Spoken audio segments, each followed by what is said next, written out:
If you have little crochet dolls, such as this one here, and you want to display it and make sure that it stands up straight and doesn't fall over, these little wooden bases are really handy for that. Each base comes with the wooden base part that comes with two little holes that are pre-drilled to fit the needles that stick into the doll and stick into the base.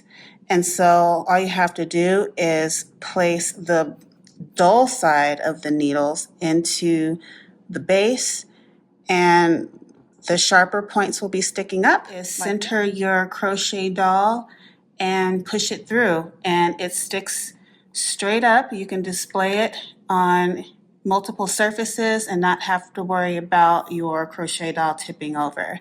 So here's what it looks like once you've put the doll on, and it's nice and secure. I recommend these little wooden bases 100%.